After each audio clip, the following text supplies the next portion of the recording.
Now at 9, the Miami Public Library hosts an event to teach residents about financial literacy. Plus, a conference in Neosho, Missouri aims to empower women as leaders. As the cost of college continues to soar, one new study says 52% of people who entered the workforce in the last 10 years don't work in a field that aligns with their degree. How the hiring process is changing, that's coming up. The 4 states' most watched news starts now. This is KOAM News at 9 on Fox 14. I'm Tanya Bach. A pair of Southwest Missouri private investigators helped crack a 35-year-old cold case. Chris Holland and Leslie Albrecht spent the last 2 years working on a case out of Douglas County. It involved the 1989 death of Kellyanne Workman. Now, this week, 3 men were arrested in connection with the crime, thanks in part to the work of Holland and Albrecht. So for us, it was like we needed to go back 35 years and recreate a crime scene that's gone, recreate the location she was found.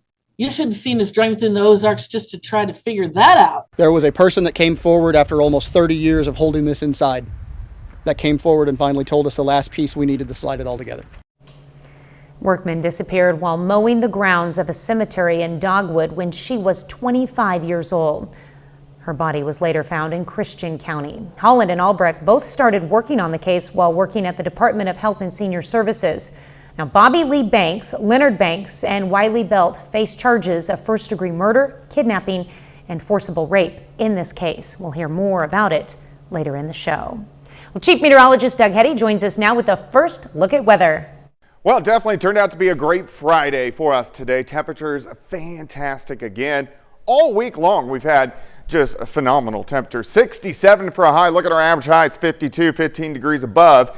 Kind of a chilly start at 37 degrees. Record on this date of 83 degrees. Now, it's been a little windy all day long into the evening hours. The winds are starting to diminish a little bit, and it's still going to be breezy over the weekend, but not quite as bad as what we did see today. A few little clouds kind of shooting through, but most of the Central Plains are looking pretty good as we go down the road into the weekend. Warming up, especially on Sunday. A little breezy, a really warm start to next week, and then a storm system moving in on Tuesday and Wednesday. Of course, we're going to have all those details coming up in just a little bit. All right, thanks, Doug. The Joplin Museum announces the opening of a brand new exhibit entitled Uplifting Joplin. The exhibit, presented by the Black History of the Ozarks Preservation Society, will showcase the legacy and impact of the Black community in Joplin. If you have stories, memories, or artifacts related to Joplin's Black history, you can contribute to the narrative of this exhibit. Check out our website, KOAMnewsnow.com, for more information.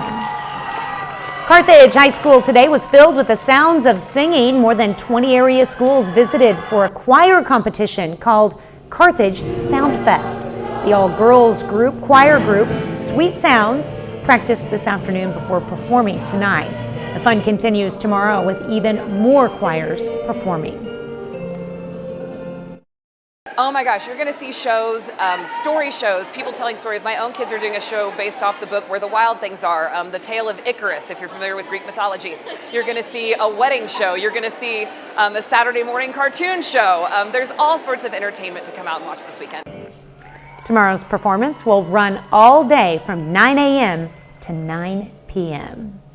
One local library is focusing on a different kind of literacy this week. KOAM's Samantha Walker tells us more on how the Miami Public Library is helping the community learn financial literacy.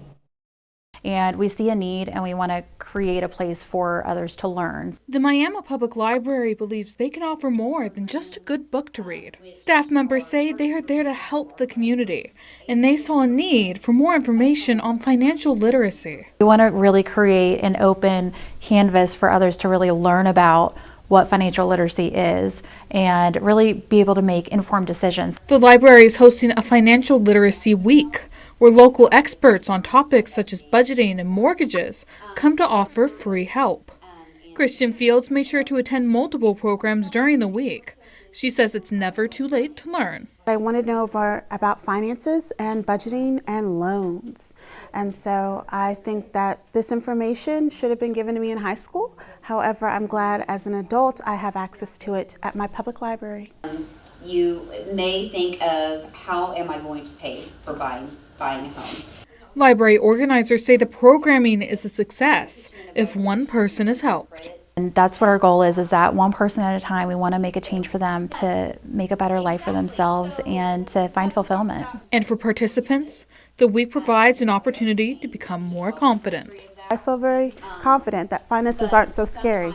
In Miami, Samantha Walker, KOAM News. The Miami Public Library says they plan to continue holding the Financial Literacy Week every year. You can find links to resources providing in the programming on our website, KOAMnewsnow.com. The USD 250 Foundation tonight raised money for scholarships for graduating seniors as well as teacher grants. They hosted the third annual Night of Dragons at Crestwood Country Club. Money raised from the event supports scholarships for more than 60 students and more than $18,000 in grants for teacher projects. I'm very passionate about students and certainly about teachers and what that means to not only our current students but to our future workforce.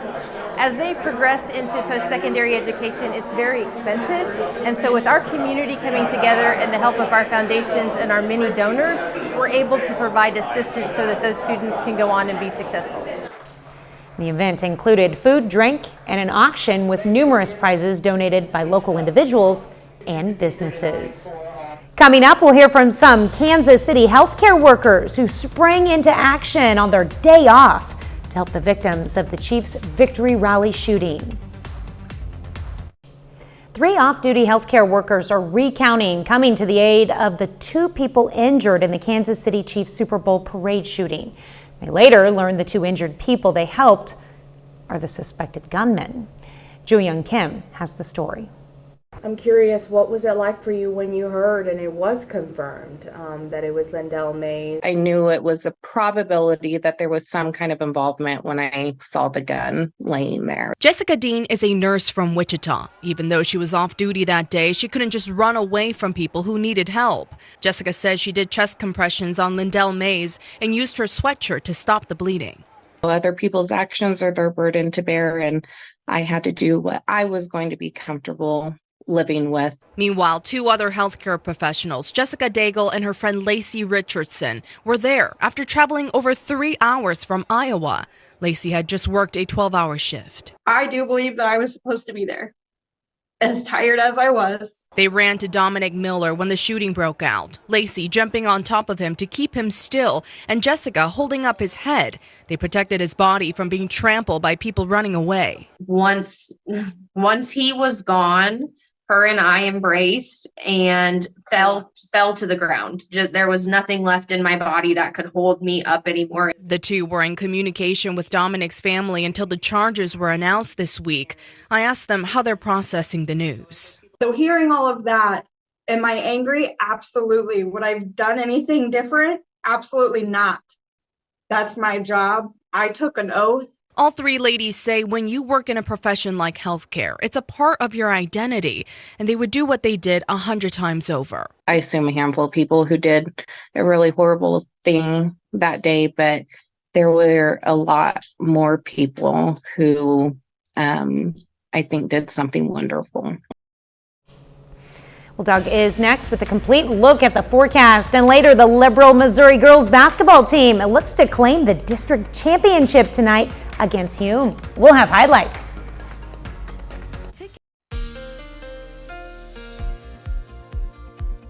Well, of course, it turned out to be a great week, and again today, fantastic temperatures outside. Really phenomenal, just like we have seen all week long, and it looks like this is going to continue as we head into the weekend. It's still wintertime, but the allergies starting to sneak up on us just a little bit. So if we look at the main allergy, it's juniper right now. So on a scale of 1 to 12, that's how we do allergies. It's a 5.8 out of 12 today, 5.3 tomorrow. This is kind of low to moderate allergies, but still, if you're a bad sufferer, you're going to have some effects. All right, northwesterly wind kicking in. These winds are diminishing a bit, so they're not going to be too bad tonight. Into the weekend, they are going to crank up a little bit by Saturday evening. Most of tomorrow looks okay. Look how the winds switch out of the south. That's going to help us warm up through the weekend. They increase tomorrow night. Here's 2 a.m. on Sunday. Decrease throughout the days, or throughout the day on Sunday, but it is going to be a little bit on the breezy side. All right, some clouds kind of skirting through. Not a big deal.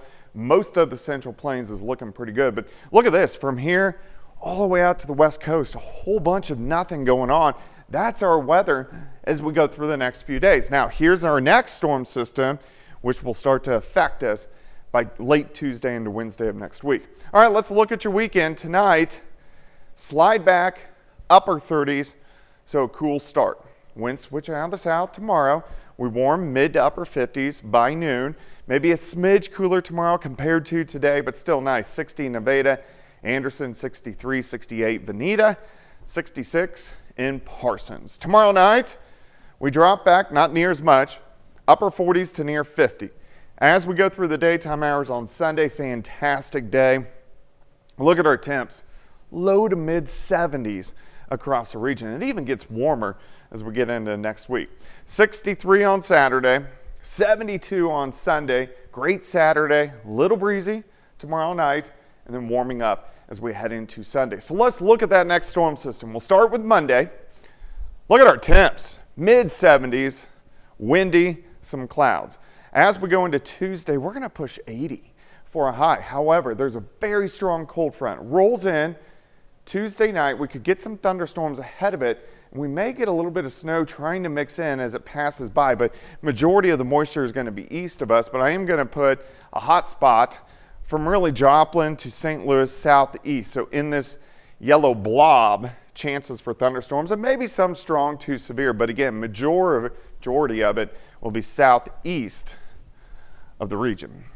63 tomorrow, 72 on Sunday, 77 on Monday, near 80 by Tuesday.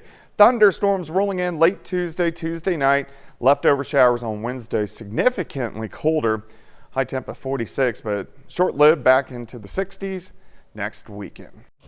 A great way to finish off February. Thanks, Doug. Coming up, Pittsburgh residents get up close and personal with local businesses at the Business Expo.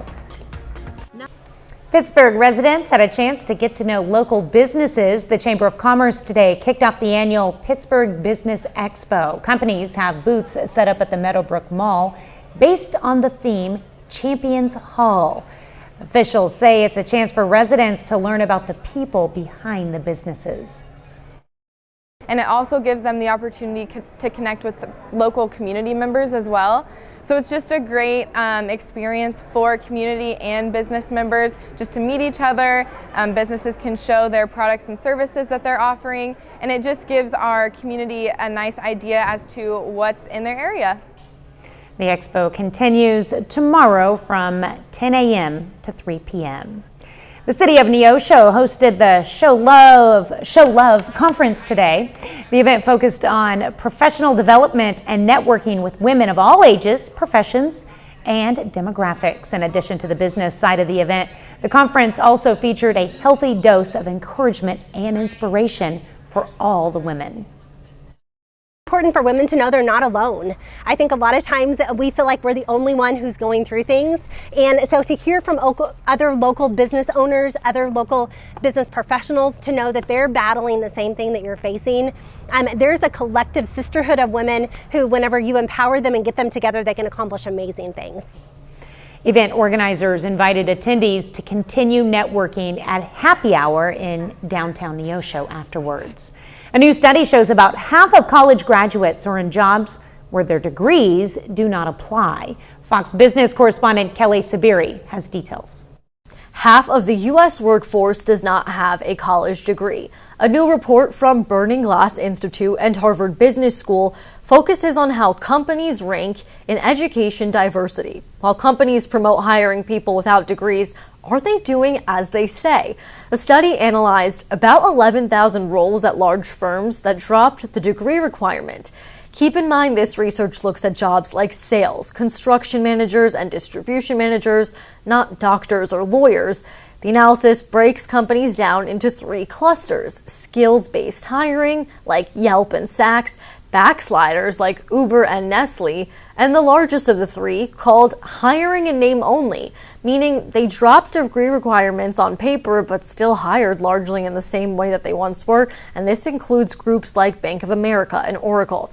I set off to one busy Chicago neighborhood to find out if people think their degree was worth it. So when I was in university, I realized that I'd be better to actually go and learn hands-on than I would be to sit in a classroom and kind of learn from somebody else. I don't really think my degree was worth it, maybe for the people skills aspect of college. However, from a business sense, I got a degree in business and I'm in sales, and I feel like that's just from speaking with people as opposed to sitting in a classroom. This, as the College Board indicates, about a 4% increase in tuition costs for private schools from the previous academic year. Public out-of-state schools will run you an average of $42,000. Private schools will be about $56,000 and change. The study goes on to say that skills-based hiring is advantageous for both the employees and the employers. That's because folks who don't have a degree tend to stay at their company longer. And for the people who are working, they make about 25% more in these roles that once required a degree. In Chicago, Kelly Saberi, Fox Business. Up next, if you think you do better than the Academy of Motion Picture Arts and Sciences at picking Oscar winners, we have just the gig for you. A company is offering one lucky movie lover the chance to win big if they predict the outcome of this year's Oscar winners correctly. Test Casinos says the winner will receive $2,000 in cash, a new 4K TV, and a $500 DoorDash gift card. All you have to do is watch all 10 Best Picture nominated movies and rank them in order of who's more likely to win based on 5 categories: emotional resonance, entertainment impact, memorability meter, creative quotient, and overall social buzz score. All right, I should do this. 30 more minutes of news, weather, and sports is coming your way. We'll have more on a Southwest Missouri cold case finally cracked after 35 years. Plus, Arkansas state officials put out a reminder to ease any concerns residents may have about election integrity. You're watching the 4 states' most watched news. This is KOAM News at 9 on Fox 14. I'm Tanya Box. 2 Southwest Missouri investigators spent the last 2 years working on a case that happened 35 years ago. This week, 3 men were arrested in connection with the 1989 crime. Chris Holland and Leslie Albrecht helped solve the death of Douglas County's Kelly Ann Workman. KOAM's Fernanda Silva has the story. I kept feeling like Kelly was reaching out to me. It was just amazing. Whenever I passed her graveside, I would look over and think, send me a signal. Give me something, Kelly. I'm trying. Help me, Kelly. I used to say that out loud, and we did it.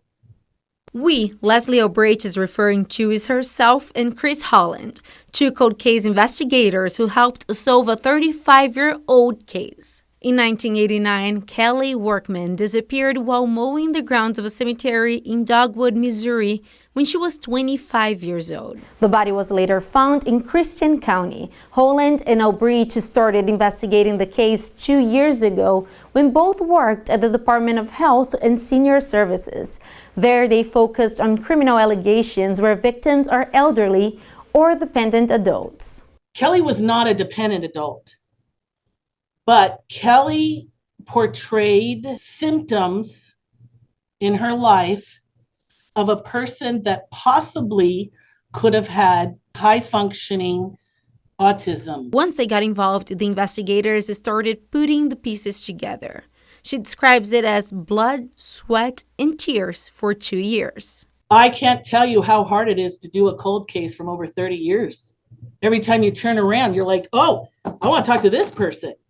They're dead. Just when you start to get so overwhelmed, something would break, something would happen. When do you know, okay, we solved this case? When we really knew, obviously, was when an eyewitness came forward. There was a person that came forward after almost 30 years of holding this inside that came forward and finally told us the last piece we needed to slide it all together. Bobby Lee Banks, Leonard Banks, and Willie Belt face charges of first-degree murder, kidnapping, and forcible rape. Roden Turner, the sheriff back then, hopes the arrests will offer the family comfort. At least they're going to get what's coming to them, hopefully, and the family is going to have some relief and some closure.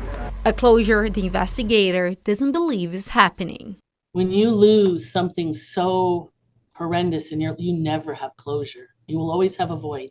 Fernanda Silva, KOAM News. Leslie Albrecht could not share details about the investigation because she did not want to hurt the integrity of the case. She says they've been energized by this work and want to keep investigating local cold cases. Well, University of Georgia police say a person of interest is being questioned in the death of 22-year-old Laken Hope Riley. Riley was found dead on the university's campus. She was reported missing by a friend who grew concerned after she failed to return after a morning run. Students are shocked because the location where the body was found is known to be a busy place. The university canceled classes today in the wake of the tragedy. Former President Donald Trump and former South Carolina Governor Nikki Haley are making a final push to turn out voters in Haley's home state ahead of South Carolina's Republican primary tomorrow. Polls show Trump with a lead of more than 30 points against Haley, but she's vowed to stay in the race, at least through Super Tuesday. From fears of Russian interference to false claims of missing ballots, concerns about election integrity can be found all across the political spectrum. With that in mind, Arkansas Attorney General Tim Griffin has decided to put a newly formed election unit into action. And yesterday, Griffin released a general reminder for Arkansans about the election integrity unit that was established in 2023. Rebecca Brown has more.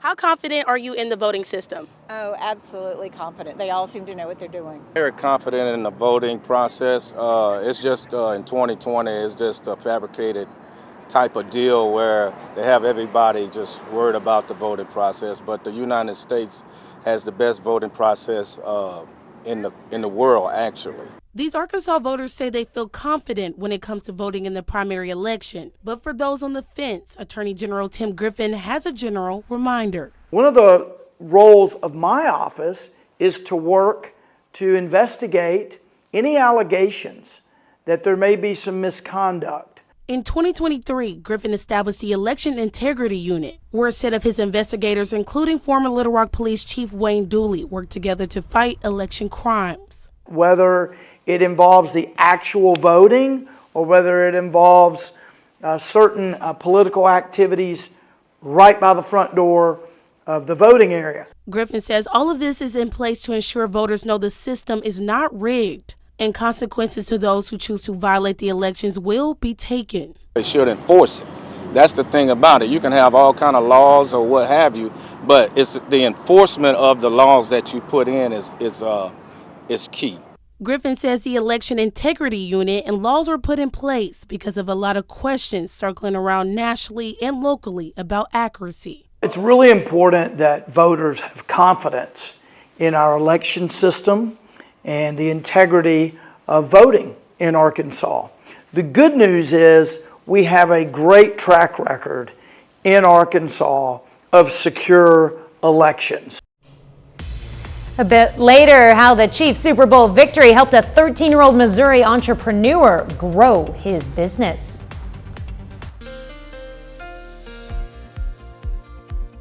Well, of course, it turned out to be a great week, and again today, fantastic temperatures outside, really phenomenal, just like we have seen all week long, and it looks like this is going to continue as we head into the weekend. It's still wintertime, but the allergies starting to sneak up on us just a little bit. So if we look at the main allergy, it's juniper right now. So on a scale of 1 to 12, that's how we do allergies. It's a 5.8 out of 12 today, 5.3 tomorrow. This is kind of low to moderate allergies, but still, if you're a bad sufferer, you're going to have some effects. All right, northwesterly wind kicking in. These winds are diminishing a bit, so they're not going to be too bad tonight. Into the weekend, they are going to crank up a little bit by Saturday evening. Most of tomorrow looks okay. Look how the winds switch out of the south. That's going to help us warm up through the weekend. They increase tomorrow night Here's 2 a.m. on Sunday, decrease throughout the days, or throughout the day on Sunday, but it is going to be a little bit on the breezy side. All right, some clouds kind of skirting through. Not a big deal. Most of the Central Plains is looking pretty good, but look at this. From here all the way out to the West Coast, a whole bunch of nothing going on. That's our weather as we go through the next few days. Now, here's our next storm system, which will start to affect us by late Tuesday into Wednesday of next week. All right, let's look at your weekend. Tonight, slide back, upper 30s, so a cool start. Wind switching out of the south tomorrow. We warm mid to upper 50s by noon. Maybe a smidge cooler tomorrow compared to today, but still nice. 60 Nevada, Anderson 63, 68 Veneta, 66 in Parsons. Tomorrow night, we drop back, not near as much, upper 40s to near 50. As we go through the daytime hours on Sunday, fantastic day. Look at our temps, low to mid 70s across the region. It even gets warmer as we get into next week. 63 on Saturday, 72 on Sunday. Great Saturday, little breezy tomorrow night, and then warming up as we head into Sunday. So let's look at that next storm system. We'll start with Monday. Look at our temps, mid 70s, windy, some clouds. As we go into Tuesday, we're going to push 80 for a high. However, there's a very strong cold front. Rolls in Tuesday night. We could get some thunderstorms ahead of it. We may get a little bit of snow trying to mix in as it passes by, but majority of the moisture is going to be east of us. But I am going to put a hot spot from really Joplin to St. Louis southeast. So in this yellow blob, chances for thunderstorms and maybe some strong to severe. But again, majority of it will be southeast of the region. 63 tomorrow, 72 on Sunday, 77 on Monday, near 80 by Tuesday. Thunderstorms rolling in late Tuesday night. Leftover showers on Wednesday, significantly colder. High temp of 46, but short-lived back into the 60s next weekend. You gotta love that weather. Don't forget, you can be the first to know about the day's weather with the KOAM Skywatch weather app. Get severe weather updates sent straight to your phone, free of charge. It's available in the Apple App Store and the Google Play Store. The KOAM Skywatch weather app. Natural disasters forced nearly 2.5 million Americans from their homes in 2023. That, according to estimates from a new Census Bureau survey released yesterday. The number of people displaced last year is less than in 2022. But the 2023 survey provides important context for a year that brought a record number of billion-dollar weather and climate disasters. There were 28 such disasters in 2023, far surpassing the previous high of 22 such events in 2020. Coming up in sports, Missouri Southern and Pitt State baseball begin conference play. Plus, Liberal girls basketball plays a district championship on its home floor. John Dales has those stories and more up next.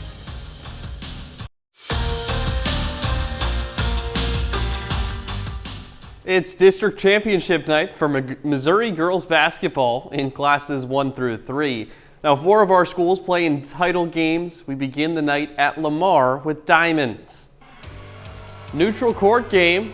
Diamond Lady Cats square off with the clever Lady Jays at Lamar. First quarter, Bailey McClanahan sinks a three-point shot for the Lady Jays. Clever gets out to a hot start, but Diamond settles in. Grace Frazier creates separation, uses her left hand for the layup. Later in the half, juggling act here. Basketball loose, Caitlin Surrey throws the pass from her knees, and then Lauren Turner knocks down the triple. Diamond down 11 points at halftime though. Into the second half, things turn around. Cabri Parmley hits the three that ties the game. A few possessions later, Surrey gets the bucket off the glass. Diamond has its first lead of the night. Under 2 minutes left to play, all tied up 45 apiece. Ireland Jones with a clutch bucket. 2-point Clever lead now. Diamond looks to answer. Frazier just misses, rims in and out that three. Wildcats go on to foul. Clever holds on to win a close one. Blue Jays win it 53-47. About a 20-minute drive away, Liberal girls basketball hosts the district championship on its home floor. Liberal girls basketball at home for the Class 1 District 6 title game, battling Hume, who's only lost twice this year. Bulldogs start red hot. Taylor Swarns from the corner. She buries the three, and we'd hear a lot more from her. Still in the first half. Now on the defensive side, Swarns with the rejection inside. Abby Barton corrals it. Keep an eye on her. She's going to go coast to coast for the righty layup. It's good. Liberal dominates the first half, leads 23-7 at halftime. Hornets not going to go away though. Fourth quarter, Kenzie Snyder hits the jumper. Lead whittled down to just 7 with 4 to play. But the Bulldogs respond like champions. Swarns again from 3. Bang! She finishes the game with 17 points. Next possession, Bailey Couch from deep. That's good. Liberal hangs on down the stretch. Final score 47-37. Bulldogs are district champions. Our defense in the first half, I told the girls, the other day we were talking about it, nobody's seen our, they haven't seen our defense. And the way these guys can get out and just man somebody up and just help and everything on man is phenomenal. They had that mindset coming in like, we're going to do this. Now here's another district champ from our area, El Dorado Springs girls hoops. Lost in the state title game by 2 a year ago. The Bulldogs win big tonight, 70-39 over Stockton. They'll face Pembroke Hill in sectionals on Monday. Now in the Class 1 District 3 title game, another one of our local schools is a winner. Thomas Jefferson beats School of the Ozarks 44-38. The Cavs advance to sectionals on Monday. They will face Walnut Grove. Wrapping things up with college baseball, the Gorillas get a hard-fought win in their MIAA opener, 8-6 over Washburn on the road. Brody Dagan and Dylan Kurahasi Choi Fu each hit home runs. Game 2 of the series is tomorrow. Meanwhile, 14th ranked Missouri Southern baseball wins in its MIAA opener, 14-10 over Fort Hays State. Lions hit 6 home runs. Will Doherty accounts for 2 of them. Tragan Parker and Nate Miskowski each have 3 hit days in addition to Doherty. That's a look at sports. Back with more news after this. A 13-year-old entrepreneur in Missouri got a business boost from the Super Bowl champions. Quentin Smith was pocketing a pretty penny by making keychains with his 3D printer. But sales got a bit of a boost when Kansas City Chiefs fans celebrated their big win. Nijah Hood reports. Designed and printed to perfection, Smith makes each of his keychains with love. 3D printing is fun for me, basically, so I like 3D printing stuff and keychains. He started in 5th grade by making keychains for his classmates and hasn't stopped since. He's used his gifted hands to build his 3D printing business from the ground up. It feels pretty good. Like, I used my business before all of this, it used to be just like a couple orders, maybe like a week or something, and now I've been getting like 5 orders every day, basically. He took his business to the streets of the Chiefs Victory Parade, where he made a profit of $300 selling custom keychains of fan-favorite jersey numbers and a little something for the Swifties. From there, business took off, and his mother, Julie, says proud is an understatement. It's just the smiles and how excited people get. Like, I just feel like it's silly. It's a keychain. It's a keychain. Who would have thought? But it really is just like, it's making a difference. Proceeds from keychain sales are going toward local hospitals. It's a cause near and dear to Smith's heart, who received care during a complicated delivery of her youngest son, Zeke. His birthday is September 11th, and everyone's always said, well, he came 7 weeks early. He came on this day because we needed hope in this world on this day. The keychains have become part of the family's random acts of kindness, bringing joy to those who receive them. Their reach has spanned as far as Germany, and it all started from a Facebook post. I was texting with Lynn Weird Wolf this morning, and I just said, so many big things are happening just because of you. And he just said, no, they're not happening because of me. They're happening because of Q's kindness. An iconic cast reunites at an award show. That and more Hollywood news in the Hollywood Nation up next.